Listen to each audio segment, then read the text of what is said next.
και υποδεχόμαστε έναν Έλληνα που τιμά την Ελλάδα, έναν εξέχοντα Έλληνα, τον καθηγητή κύριο Καλύβα. Αγαπητέ Στάθη, καλώς ήρθες. Είναι χαρά μας μεγάλη. Feel at home. Οι περισσότεροι σε διαβάζουν, σε γνωρίζουν και είναι ιδιαίτερη χαρά μας ότι σήμερα θα σε ακούσουμε κιόλα. Έχουμε ξεκινήσει το ταξίδι μας εδώ και λίγο καιρό, όχι πολύ καιρό. Για να το πω κάπως πιο ποιητικά, συνεχίζουμε, δεν ξεκινήσαμε ταξίδι, συνεχίζουμε το ταξίδι της Αργούς. Η διαφορά ίσως είναι ότι τότε οι παλιοί αργοναύτες είχαν στόχο, το χρυσό μαλλοδέρας. Εμείς δεν τολμώ να πω ποιο στόχο έχουμε για την ώρα. Περιμένω πρώτα να ακούσω τι θα μας πει σήμερα. Έχουμε όμως κίνητρο. Και το κίνητρό μας είναι πρώτα απ' όλα βέβαια η αγάπη μας για την Ελλάδα.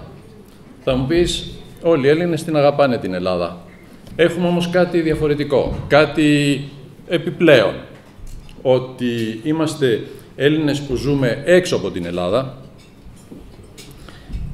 Είμαστε Έλληνες που πολλοί από εμάς εργαζόμαστε με τους θεσμούς ή άλλοι στον ιδιωτικό χώρο και έτσι έχουμε το προνόμιο, θα έλεγα, να βλέπουμε την Ελλάδα με ένα διαφορετικό μάτι, κάτω από έναν άλλο φακό, κάτω από ένα άλλο πρίσμα. Αν μου το επιτρέπεις, θα πω ότι τη βλέπουμε λίγο πιο αντικειμενικά ή παίρνοντας υπόψη μας και άλλες παραμέτρους. Και αυτό μας προσθέτει στην αγάπη που έχουμε για την Ελλάδα μια βαθιά ανησυχία. Ναι, ανησυχούμε για την Ελλάδα. Ιδιαίτερα σήμερα, την εποχή αυτή.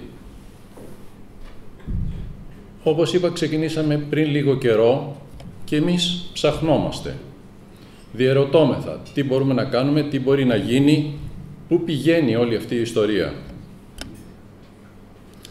Από τον πολυμήχανο Οδυσσέα, αυτόν τον γενναίο πολεμιστή που είχε σχέδιο, που είχε στόχους και που τους έφτανε, έχουμε περάσει στον κουτοπώνηρο Καραγκιόζη, ο οποίος ενδιαφέρεται απλά και μόνο για την επιβίωσή του. Μια μεγάλη πορεία. Μια πορεία που, όπως την έχεις περιγράψει, γεμάτη από καταστροφές και θριάμβους. Πού βρισκόμαστε? Στην καταστροφή? Στο θρίαμβο? Πού πηγαίνουμε? Δυστυχώς, το στερέωμα μέσα στο οποίο κινούμεθα τώρα είναι πολύπλοκο και δύσκολο. Από τη μια έχουμε την διαρκή, συνεχιζόμενη απομόνωση της Ελλάδας από τον διεθνή χώρο. Δεν είναι πολλά χρόνια που, μπαίνοντας στην Ένωση, πιστέψαμε ότι θα περνάγαμε πάλι πίσω στον Οδυσσέα. Ήρθαν έτσι τα πράγματα, πέρα από την οικονομική συγκυρία, η κοινωνική κυρίως, η πολιτική δυστυχώς, πολιτική με ήττα, αλλά και η πολιτική με όμικρον γιώτα, οι οποίοι αναλώνονται στο ποιος φταίει, ακόμα και σήμερα, αντί να κοιτάξουν μπροστά, αντί να παλέψουν όλοι μαζί, και με τους αργοναύτες και με τους άλλους Έλληνες όλους, να δούμε τι μπορεί να γίνει για τον τόπο. Είναι συνεπώς μια δύσκολη συγκυρία, επαναλαμβάνω, όπου αφενός μεν έχουμε αυτή την απομόνωση, την απομείωση της Ελλάδας και αφετέρου την αποδόμηση της Ευρώπης. Δηλαδή δεν είναι μόνο το ελληνικό πρόβλημα, είναι ένα ελληνικό πρόβλημα το οποίο βρίσκεται σε ένα γενικότερο πλαίσιο, το οποίο κάθε άλλο παρά αισιοδοξία μας δίνει. Σε αυτά λοιπόν τα πλαίσια συνεχίζουμε τον περίπλο μας και φυσικά η απάντηση στο ερώτημα τι είναι η Ελλάδα, πού βρισκόμαστε, είναι κέριο για να μπορέσουμε να πούμε και εμείς ποιοι είναι οι στόχοι της Αργούς. Λίγο πολύ βέβαια καταλάβατε ποιοι είναι, αλλά εν πάση περιπτώσει για να τους διατυπώσουμε με ακρίβεια χρειαζόμαστε κάποια περισσότερη προσοχή. Αυτά λοιπόν από πλευράς μου, εν είδη hors d'oeuvre. Το κυρίως hors d'oeuvre θα ακολουθήσει και αμέσως στη συνέχεια θα έχουμε την κύρια ομιλία από τον καθηγητή κύριο Καλύβα. Ελπίζω, παρόλα όσα λέω, γιατί παραμένουμε πάντα στο βάθος αισιόδοξοι, ελπίζω μετά από όσα ακούσουμε σήμερα να μπορέσουμε να βγάλουμε το συμπέρασμα ότι ο Καραγκιόζης αυτός, ο σημερινός, ο νεοέλληνας Καραγκιόζης, εν τέλει έχει μέσα του εν σπέρματι το πολυμήχανο του Οδυσσέα και ότι η αντίστροφη πορεία μπορεί να είναι και μια πορεία η οποία δεν θα πρέπει να διαρκέσει 3.000 και πλέον χρόνια. Να είστε καλά, καλή όρεξη. Στάθμο, αμέσως μετά το πρώτο πιάτο, το βήμα είναι δικό σου.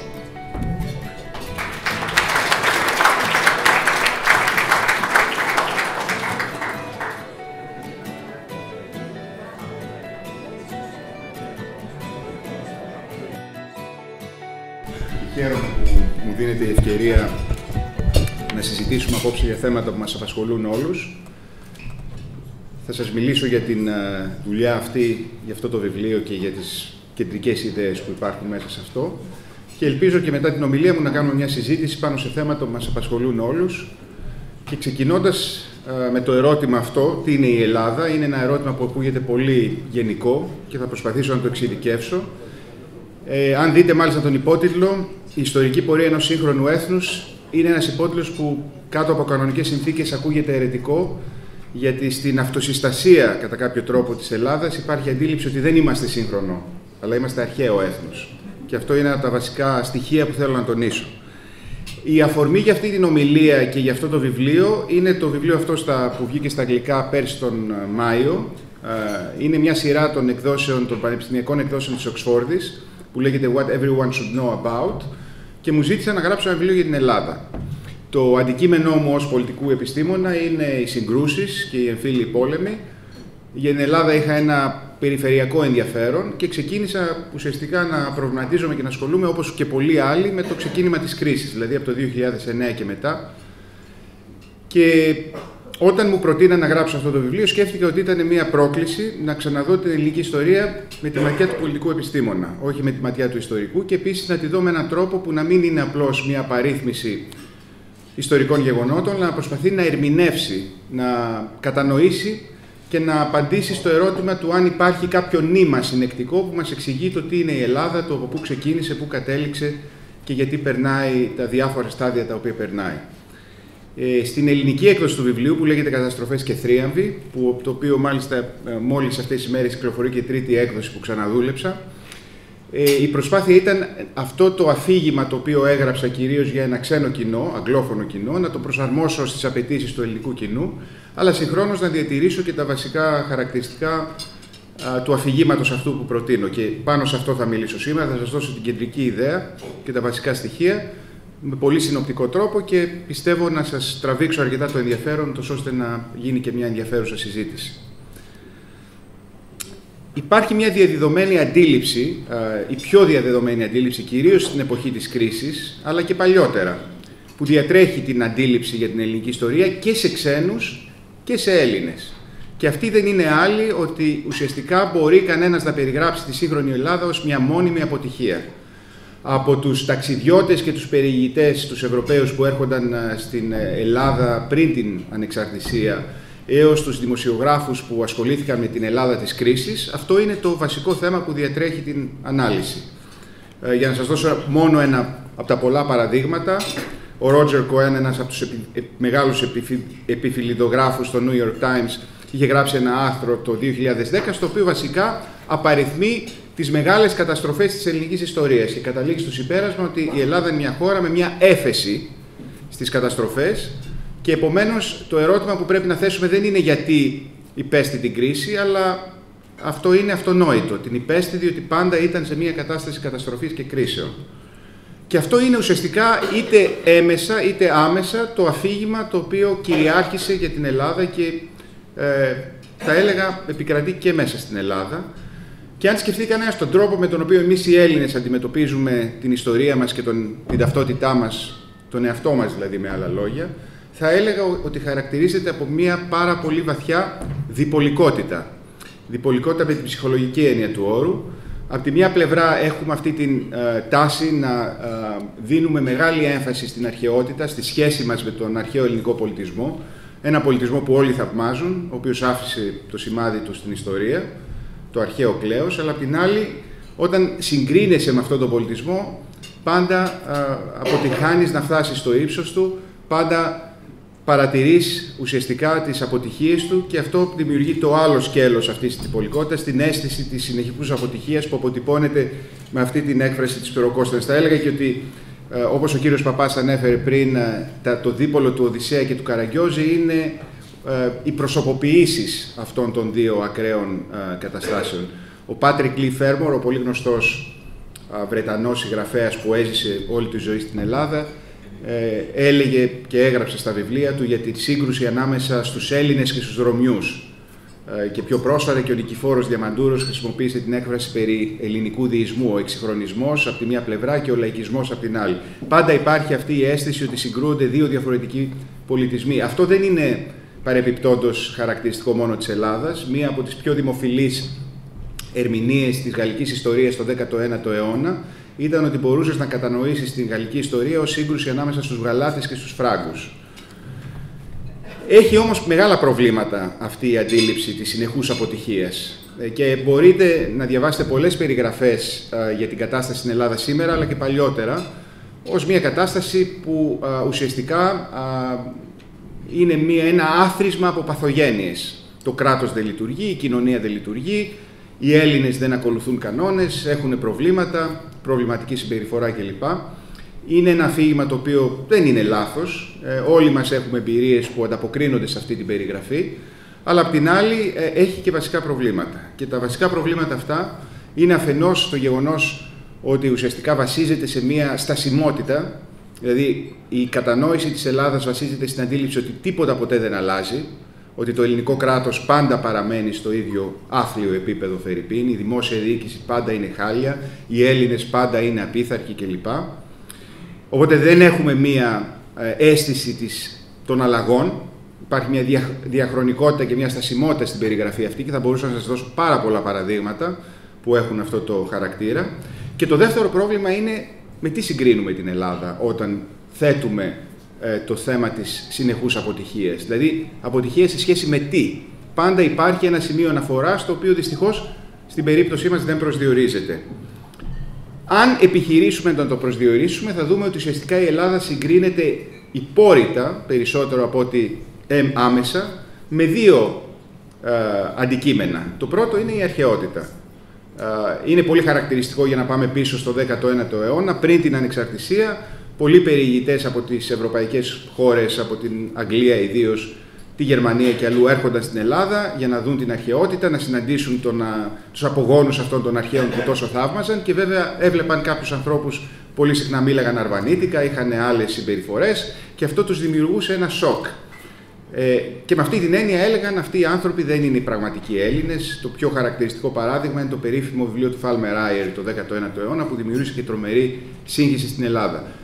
Το επιχειρούμε και εμείς.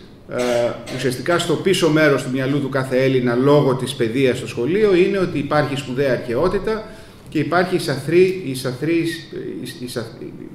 η πολύ άσχημη σύγχρονη πραγματικότητα και είναι πολύ δύσκολο να ξεπεράσεις αυτό το πολύ ψηλό πύχη που θέτει ο αρχαίος ελληνικός πολιτισμός.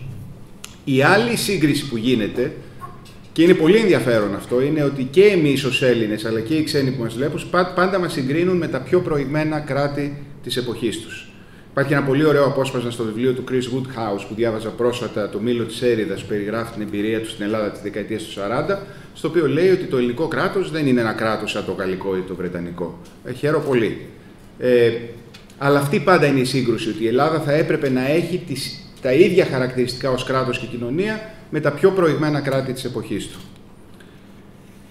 Με βάση αυτή την κριτική, θέλω να θέσω πιο συστηματικά το ερώτημα εάν η Ελλάδα είναι ένα παράδειγμα μόνιμης αποτυχίας και συνεχών καταστροφών και αυτό μπορεί να το εξειδικεύσει κανένα σε 4 θέματα Το πρώτο είναι εξετάζοντας τις οικονομικές κρίσεις και τις πολεμικές καταστροφές. Μπορεί κανένας να περιγράψει την σύγχρονη ιστορία ως μία αλληλουχία μεγάλων οικονομικών κρίσεων, πολέμων, λοιμών, κρίσεων, χρεοκοπιών κλπ.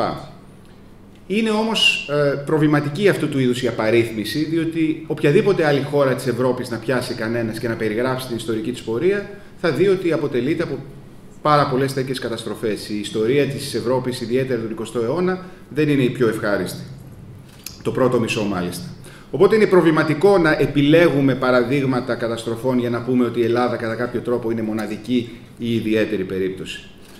Υπάρχει όμως μια εξειδίκευση αυτής της αντίληψης που στηρίζεται σε πραγματική έρευνα και σε αντικειμενικά στοιχεία, και αυτή είναι η οικονομική ιστορία της Ελλάδας. Και η Ελλάδα εδώ έχει ένα χαρακτηριστικό, ότι αποτελεί περίπτωση χώρας με πάρα πολλές χρεοκοπίες και αποκλεισμό από διεθνείς χρηματαγορές. Έχει περάσει ένα πολύ μεγάλο κομμάτι της ιστορικής της πορείας, αποκλεισμένη από τις διεθνείς χρηματαγορές, ιδιαίτερα το 19ο αιώνα. Ξεκίνησε ως ανεξάρτητο κράτος με μια χρεοκοπία, μάλιστα η χρεοκοπία προηγήθηκε της ανεξαρτησίας το 1825, και υπάρχει μια σειρά από αναλύσεις, από papers και από μελέτες, κυρίως της Reinhardt με διάφορους συνεργάτες, που δείχνει αυτό το χαρακτηριστικό, αλλά έχει και ένα πάρα πολύ ενδιαφέρον στοιχείο που συνιστά μια ελληνική ιδιαιτερότητα, ότι η Ελλάδα δεν ήταν μόνο εξαρτημένη από δανεισμό στο μεγάλο μέρος της ιστορίας, αλλά εξαρτημένη κυρίως από ξένο δανεισμό, και αυτό συνιστά μια πρωτοτυπία, και θα επανέλθω σε αυτό. Στο τομέα δηλαδή της οικονομικής ιστορίας έχουμε μία βάση για να ισχυριστούμε ότι υπάρχει μία αποτυχία, αλλά και εκεί θα δούμε ότι αυτό πρέπει να το ξανασκεφτούμε. Ο τρίτος άξονας αυτής της αντίληψης έχει να κάνει με τους δείκτες της οικονομικής και κοινωνικής ανάπτυξης. Θα έχετε δει και εσείς πάρα πολλές φορές αναφέρονται δείκτες ανταγωνιστικότητας, δείκτες παιδείας, δείκτες διαφόρων τομέων της οικονομίας κυρίως, που δείχνουν την Ελλάδα ουσιαστικά να πορεύεται σε αρκετά χαμηλό επίπεδο. Και αυτό είναι αλήθεια, αλλά δεν είναι όλη η αλήθεια, όπως θα δούμε, γιατί υπάρχουν κάποιοι άλλοι αντικειμενικοί δείκτες που μας λένε μια διαφορετική ιστορία. Και τέλος είναι το θέμα της σύγκρισης. Και αυτό πιστεύω είναι πάρα πολύ σημαντικό. Ποιο είναι το reference point, για να το πω στα αγγλικά, με το οποίο η Ελλάδα θα πρέπει να συγκρίνεται? Πρέπει να συγκρίνουμε την Ελλάδα με την αρχαία Ελλάδα? Πρέπει να συγκρίνουμε την Ελλάδα με τη Μεγάλη Βρετανία ή τη Γαλλία? Ή πρέπει να τη συγκρίνουμε με τις χώρες που προκύπτουν από το φυσικό της γεωγραφικό περιβάλλον, από το οποίο αναδύεται ο σύγχρονο έθνος? Και αν κάνουμε το δεύτερο, θα διαπιστώσουμε κάτι το αρκετά σημαντικό, ότι σε σχέση με τις χώρες που αναδύονται από την Οθωμανική Αυτοκρατορία, οι οποίες αποτελούν και το πιο ασφαλή δείκτη σύγκρισης για την Ελλάδα, η Ελλάδα δεν τα έχει πάει και τόσο άσχημα. Αντιθέτως, τα έχει πάει πολύ καλύτερα. Είναι η πιο πετυχημένη ίσως μεταοθωμανική χώρα που υπάρχει. Αν θέσουμε δηλαδή αυτό το σημείο αναφοράς με βάση τους κανόνες της συγκριτικής πολιτικής και όχι με βάση τους κανόνες της φαντασίας μας, αμέσως το θέμα διαφοροποιείται. Έχουμε λοιπόν ένα παράδοξο εδώ, και αυτό το παράδοξο αποτελεί τη βάση του ερωτήματος με το οποίο ασχολήθηκα, το οποίο είναι ότι από τη μια πλευρά έχουμε αυτή τη βαθύτατα ριζωμένη αντίληψη και σε εμάς και στους ξένους που μας βλέπουν της συνεχούς αποτυχίας μας, της αδυναμίας μας να ανταποκριθούμε σε κάποιον μεγαλειώδη ιστορικό ρόλο που έχουμε θέσει στο μυαλό μας, και απ' την άλλη έχουμε μία πραγματικότητα η οποία είναι πραγματικότητα σχετικής επιτυχίας στη μακρά διάρκεια, δηλαδή τη διάρκεια της ύπαρξης του ελληνικού κράτους. Όταν αναφέρω αυτό το πράγμα, όταν μιλάω για επιτυχία σε κάποιον Έλληνα, η αντίδραση είναι πάντα αρνητική. Λες και τον προσέβαλα. Κατά κάποιο τρόπο αισθανόμαστε άσχημα όταν μας λένε ότι ως κράτος έχουμε πάει καλά. Έχουμε συνηθίσει να πούμε ότι δεν τα πάμε καλά. Είναι αυτό που λέγαμε πριν, το σύνδρομο της ψωροκόστενας. Η επιτυχία αυτή μπορεί να συναρτηθεί, θα έλεγα και πάλι, με βάση τρεις γενικές κατηγορίες. Η πρώτη είναι τα ιστορικά επιτεύγματα της σύγχρονης Ελλάδας, τα οποία συστηματικά αγνοούμε. Αναφερόμαστε στα ιστορικά επιτεύγματα, αλλά της αρχαίας Ελλάδας, όχι της σύγχρονης Ελλάδας. Η δεύτερη είναι οι μετρήσιμοι δείκτες που ανέφερα πριν, και η τρίτη είναι οι συγκριτικές επιδόσεις που επίσης ανέφερα πολύ σύντομα. Και θα πω μερικά λίγα παραπάνω πράγματα για το καθένα. Η ιστορία της σύγχρονης Ελλάδας έχει μερικά πολύ σημαντικά ιστορικά επιτεύγματα, τα οποία ούτε διδασκόμαστε στο σχολείο, ούτε μας απασχολούν ιδιαίτερα. Φερρυπίν, έχουμε ένα παράδειγμα ενός ιδιαίτερα πρώιμου κοινοβουλευτισμού και ιδιαίτερα σταθερού κοινοβουλευτισμού. Αν διαβάσει κανένας φερειπίν την επιφυλίδα του Roger Cohen στο New York Times που παρέθεσα πριν, θα διαπιστώσει ότι υπάρχει μια αντίληψη ότι η Ελλάδα ήταν μια ουσιαστικά συρροή δικτατορικών καθεστώτων, ενώ στην πραγματικότητα ο κοινοβουλευτικός βίος κυριάρχησε στη μεγαλύτερη διάρκεια της ιστορικής μας πορείας. Και μάλιστα πολύ νωρίτερα η καθολική ψηφοφορία των ανδρών εισάγεται στην Ελλάδα πολύ πιο πριν από ό,τι στις περισσότερες ευρωπαϊκές χώρες. Στο Βέλγιο, για παράδειγμα. Ένα δεύτερο παράδειγμα μεγάλης επιτυχίας υπήρξε η αγροτική μεταρρύθμιση. Το γεγονός ότι η Ελλάδα μετετράπη σε χώρα μικροϊδιοκτητών γεωργών, μια διαδικασία που στις περισσότερες χώρες στον κόσμο είτε δεν προχωράει, είτε όταν προχωρήσει γίνεται μέσω επαναστάσεων, εμφυλίων πολέμων και πολύ αίματος.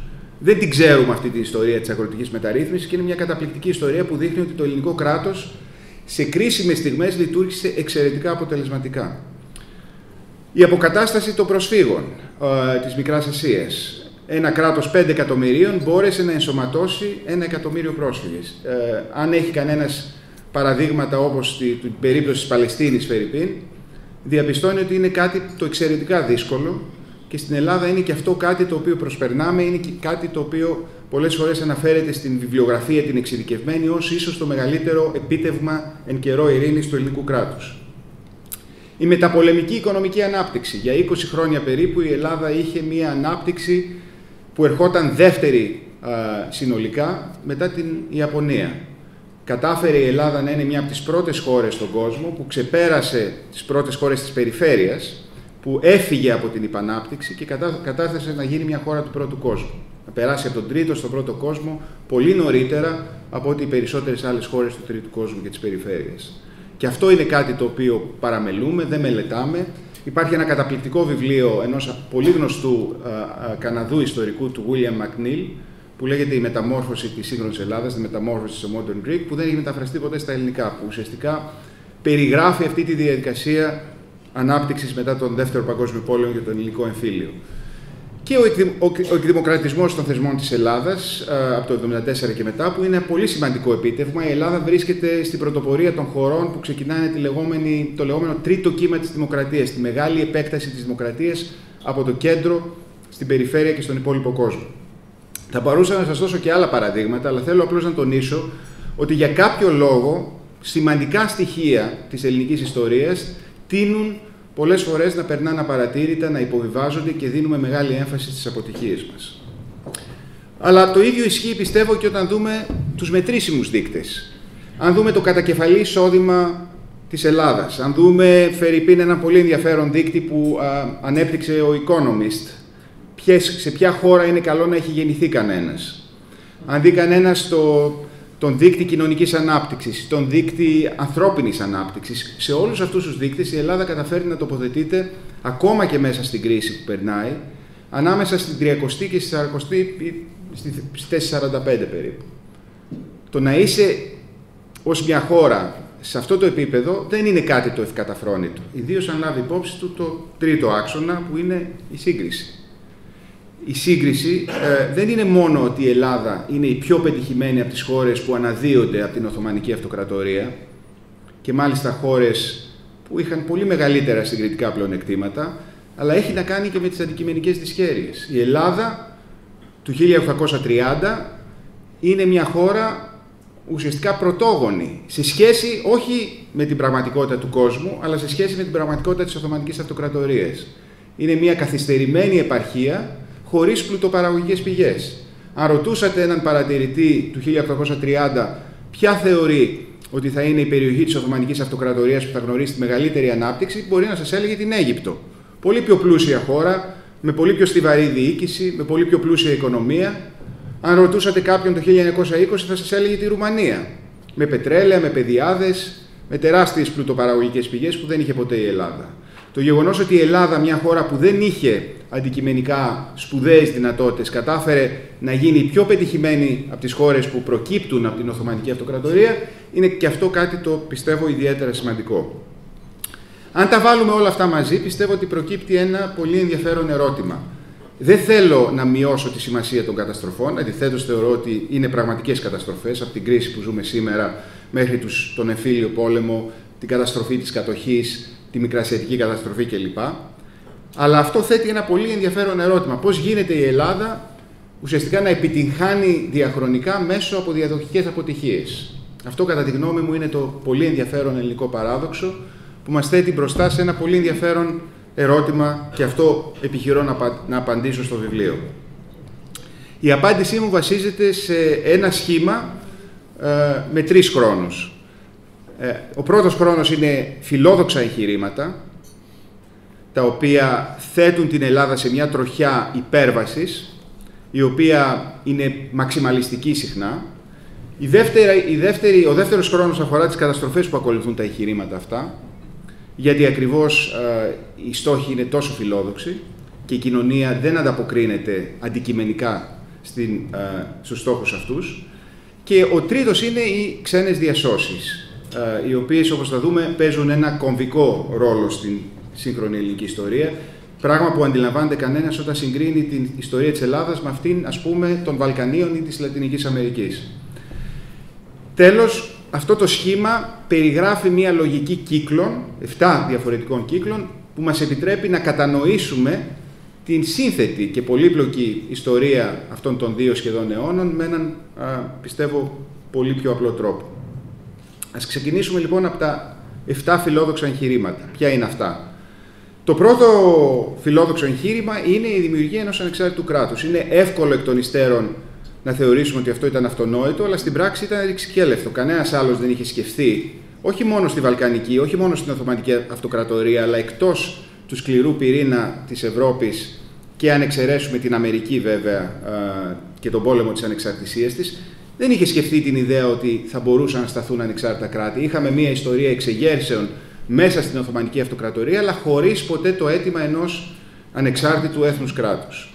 Αυτό οι Έλληνες είναι οι πρώτοι, όχι μόνο στην Ευρώπη, αλλά και σε αυτό που μπορούμε να ονομάσουμε μεταπικιακό κόσμο που το συλλαμβάνουν. Υπάρχει μια πολύ ωραία ανάλυση του Έλλη Κεντούρη, ενός από τους βασικούς θεωρητικούς του εθνικισμού, που ακριβώς εντοπίζει στην Ελλάδα αυτή την ουσιαστικά ρηξικέλευθη αλλαγή στο σύγχρονο κόσμο. Το δεύτερο μεγάλο εγχείρημα είναι η συγκρότηση σε αυτό το στην καθυστερημένη αυτή επαρχία της Οθωμανικής Αυτοκρατορίας ενός ευρωπαϊκού κράτους. Όταν λέμε ευρωπαϊκό κράτος δεν εννοούμε μόνο το αποτέλεσμα, εννοούμε την ίδια του την κατασκευή και τη δόμηση. Το να φτιαχτεί ένα κράτος με ευρωπαϊκές προδιαγραφές και ευρωπαϊκή λογική σε μια περιοχή που λειτουργούσε κάτω από τελείως διαφορετικές συνθήκες, από μόνο του είναι ένα πείραμα το οποίο είναι πάρα πολύ δύσκολο να εφαρμοστεί και το βλέπουμε στο σύγχρονο μεταπικιακό κόσμο. Το τρίτο είναι η ιδέα της εδαφικής επέκτασης. Η μεγάλη ιδέα. Η επέκταση της Ελλάδας έτσι ώστε να καλύψει τους αλήτρωτους Έλληνες. Τεράστιο εγχείρημα, μάλιστα για κάποιους η Ελλάδα θα έπρεπε να υποκαταστήσει την Οθωμανική Αυτοκρατορία και να αποτελέσει ένα είδος αναβίωσης της Βυζαντινής Αυτοκρατορίας. Το τέταρτο εγχείρημα, που και γι' αυτό γνωρίζουμε πάρα πολύ λίγα, δομείται κυρίως γύρω από τη δεύτερη τετραετία του Βενιζέλου και είναι ο εξυγχρονισμός του κρατικού μηχανισμού. Μία σειρά από πάρα πολύ σημαντικές θεσμικές μεταρρυθμίσεις δρομολογούνται τότε και θα έλεγα ίσως και λίγο πιο αιρετικά η προσπάθεια του Μεταξά είναι και αυτή στη συνέχεια αυτής της λογικής να δημιουργήσει ένα οργανωμένο κράτος στην Ελλάδα που διακόπτεται με τον πόλεμο. Το πέμπτο εγχείρημα είναι το εγχείρημα της διαφυγής από την υπανάπτυξη. Το πέρασμα από τον τρίτο κόσμο στον πρώτο κόσμο, που πολλοί οικονομολόγοι της ανάπτυξης περιγράφουν συχνά ως το πέρασμα από το σημείο στο οποίο οι περισσότεροι άνθρωποι ζουν χωρίς παπούτσια σε αυτό που ζουν με παπούτσια. Είναι ένα τεράστιο πέρασμα, ένα τεράστιο άλμα, που είναι το ζητούμενο για τις περισσότερες χώρες του κόσμου σήμερα. Η Κίνα βρίσκεται τώρα σε αυτή τη διαδικασία. Η Ελλάδα το πραγματοποιεί και το επιχειρεί στο διάστημα μεταξύ της δεκαετίας του 50 και του 70.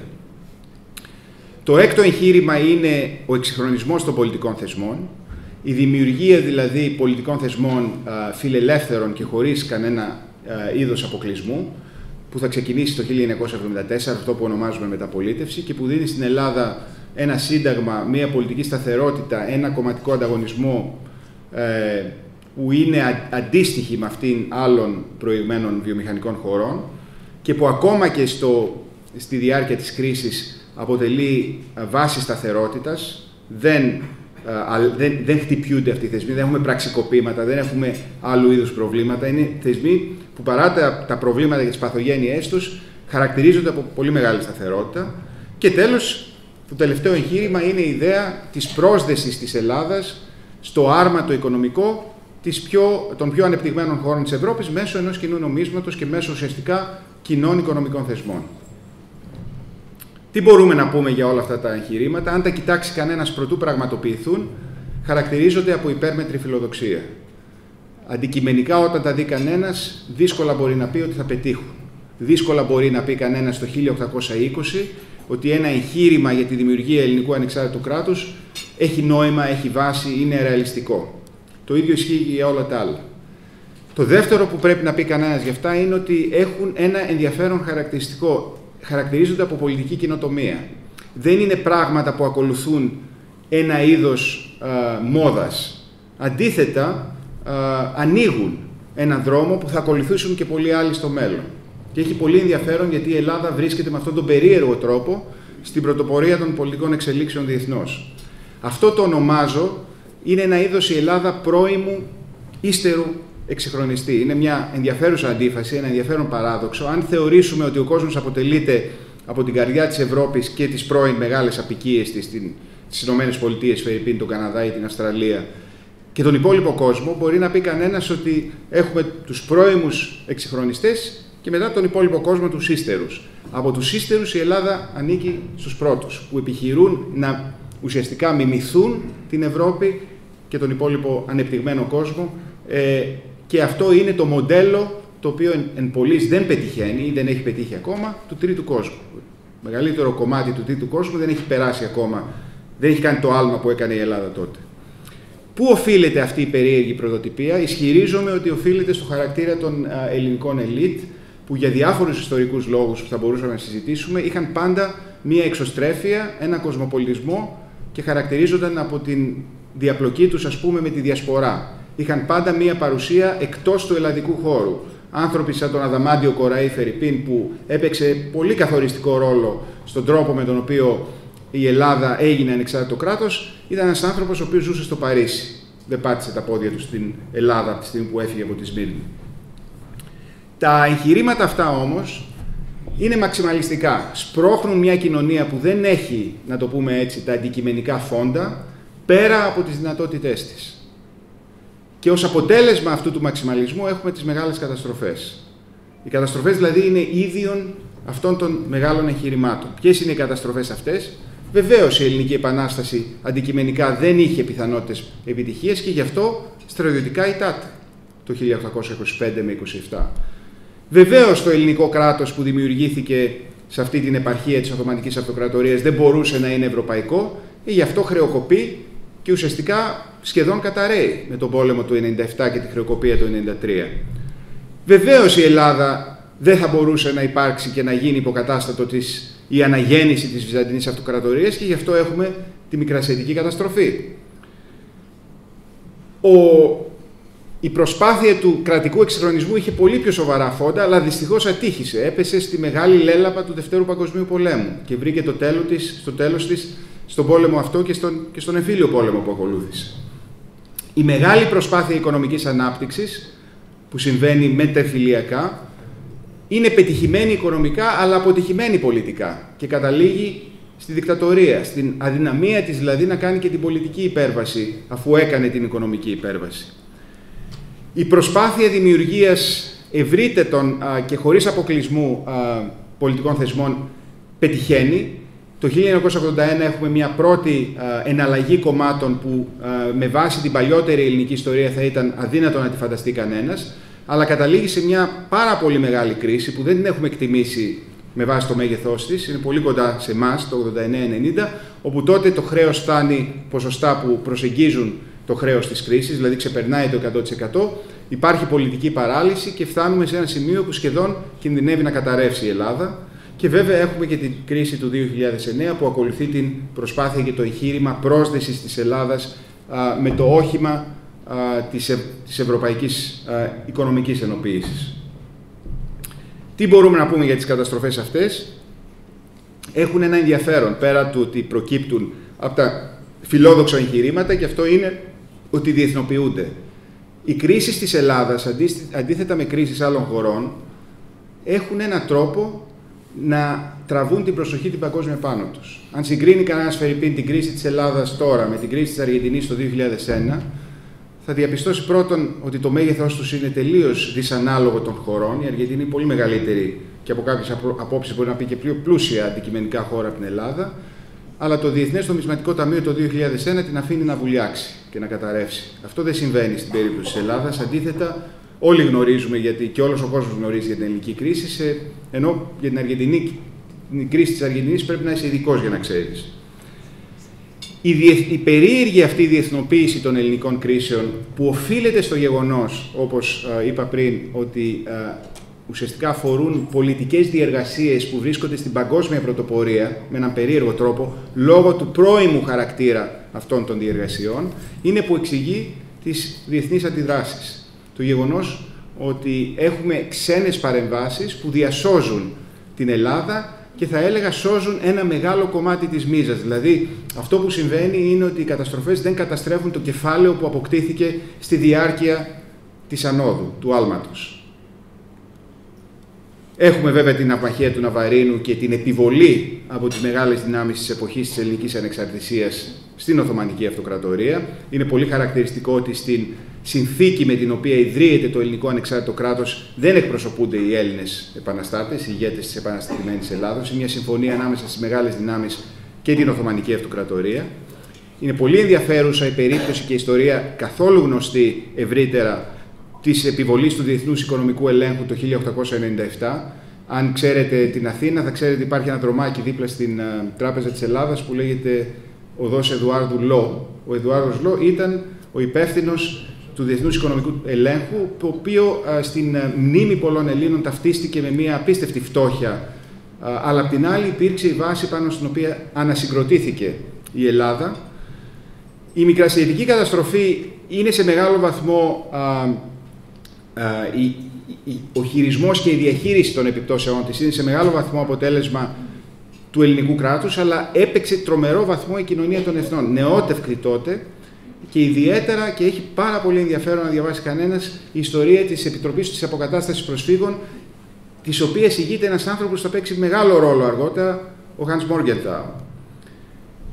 Ο εμφύλιος πόλεμος αποτελεί την αφορμή για το δόγμα Τρούμαν και η Ελλάδα θα κερδίσει πάρα πολλά από την εφαρμογή του σχεδίου Μάρσαλ.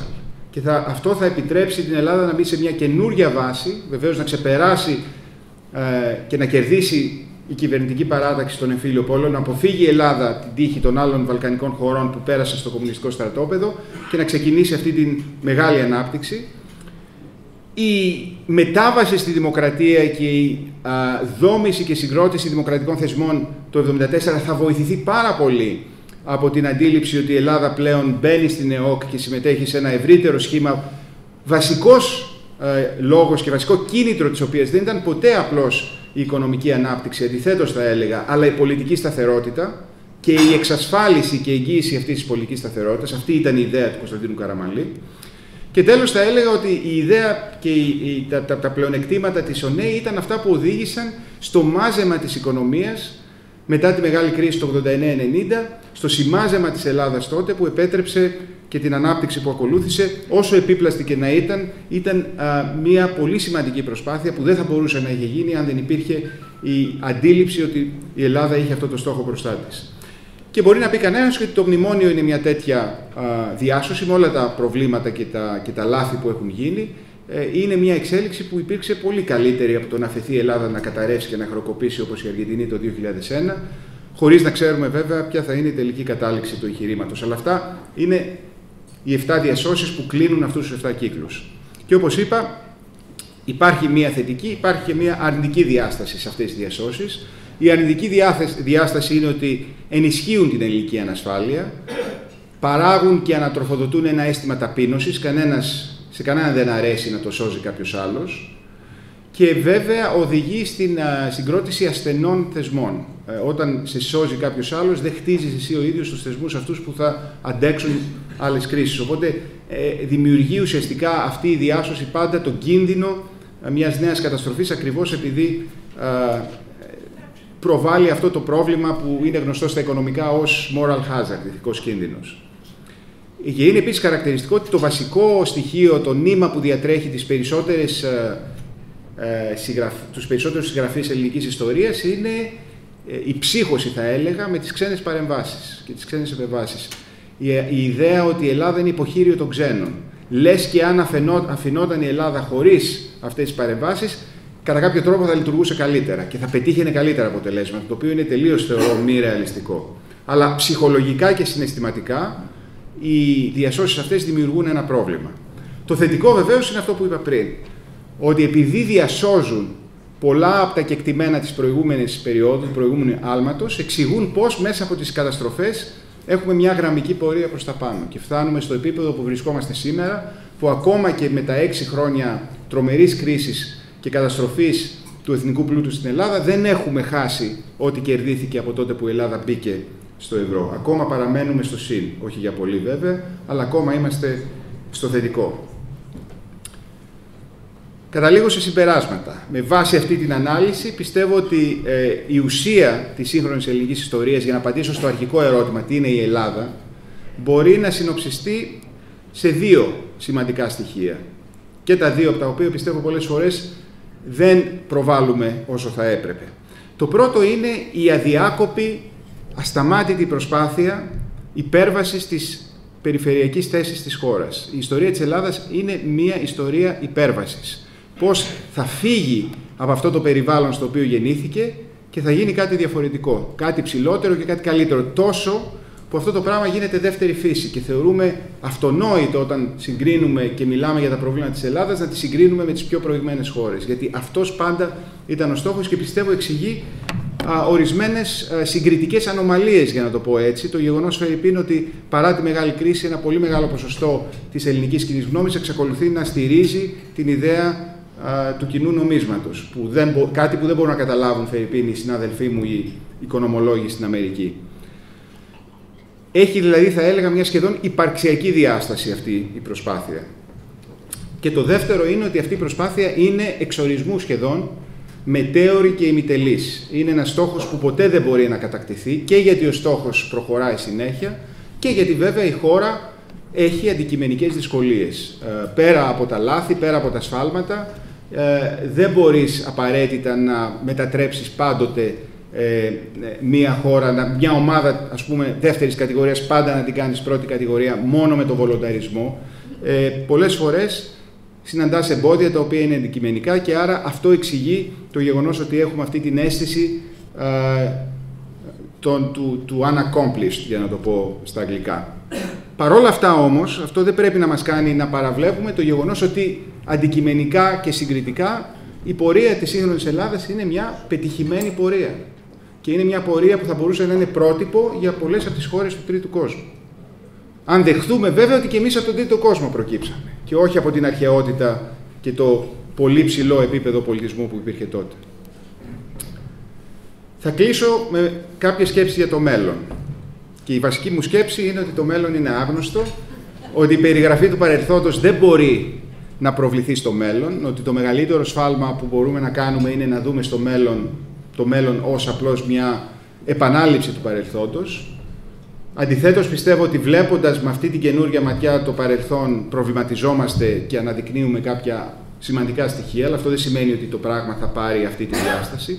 Πάντως πρέπει να πω ότι μέχρι στιγμής έχουμε πάει στον 7ο αυτό κύκλο πάνω κάτω με τα χαρακτηριστικά και τα στοιχεία που υπήρξαν και στο παρελθόν.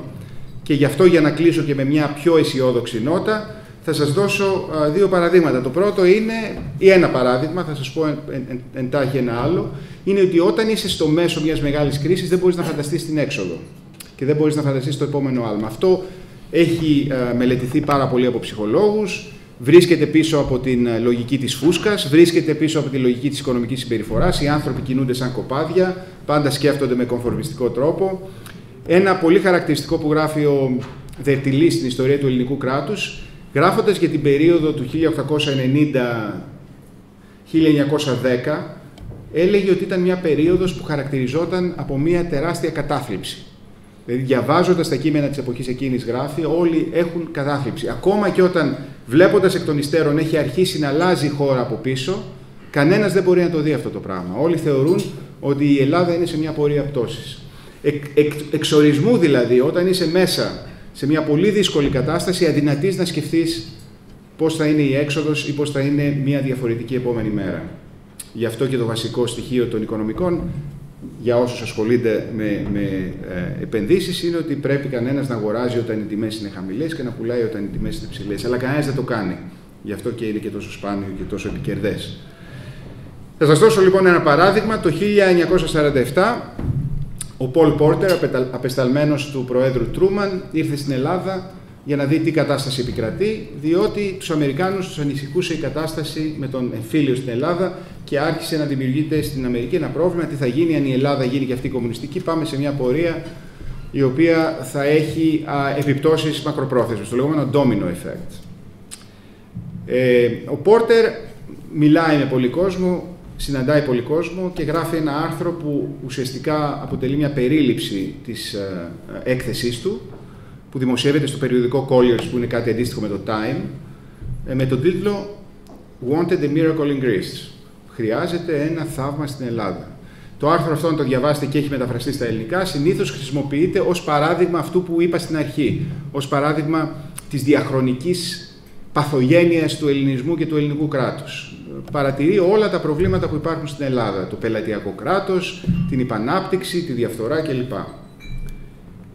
Παρ' όλα αυτά, καταλήγει σε ένα πολύ σημαντικό συμπέρασμα και λέει ότι παρά τις δυσκολίες αυτές, η Ελλάδα έχει τη δυνατότητα να ξεπεράσει αυτό το πρόβλημα. Και τα γράφει αυτά το 1947. Σε 3 χρόνια μετά τη δημοσίευση αυτού του άρθρου, που είναι το διαβάζεις και σε πιάνει κατάθλιψη, η Ελλάδα έχει περάσει στο επόμενο στάδιο.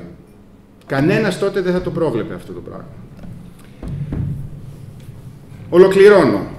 Θεωρώ ότι δεν μπορούμε να κάνουμε πάρα πολλά πράγματα σε σχέση με τη λογική των κύκλων. Αυτά έχουν μια δική τους λογική, επηρεάζονται από διεθνείς παράγοντες που είναι πολύ πιο ισχυροί από τη θέλησή μας.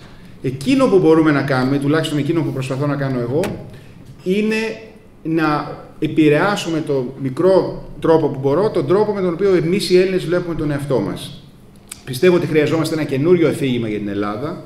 Ένα αφήγημα δηλαδή που να ξεφεύγει από αυτό το δίπολο της ψωροκόστενας και του αρχαίου κλέους, που να τονίζει τις επιτυχίες που είχε αντικειμενικά και πραγματικά η Ελλάδα, που να τονίζει τα θετικά της στοιχεία και να δημιουργεί, παίρνοντας αυτά τα θετικά στοιχεία, ένα είδος ουσιαστικά ένα προζύμι για να μπορέσουμε να φανταστούμε μια διαφορετική πορεία για το μέλλον. Λείπει αυτό το πράγμα στην Ελλάδα. Ζούμε, όπως είπα, ανάμεσα σε αυτούς τους αντιφατικούς πόλους και αυτό το πράγμα πολλές φορές είναι ένα εμπόδιο στο να μπορέσουμε να αντλήσουμε τις δυνάμεις που χρειάζονται για να κάνουμε το επόμενο βήμα. Και αυτό είναι κάτι που περνάει και από το χέρι μας, αντίθετα από τα άλλα τα οποία το ανέφερα. Και με αυτή τη λογική δηλαδή σκέφτηκα και έγραψα αυτό το βιβλίο και με αυτή τη λογική το θέτω ενώπιόν σας και ελπίζω να το συζητήσουμε. Και σας ευχαριστώ πάρα πολύ.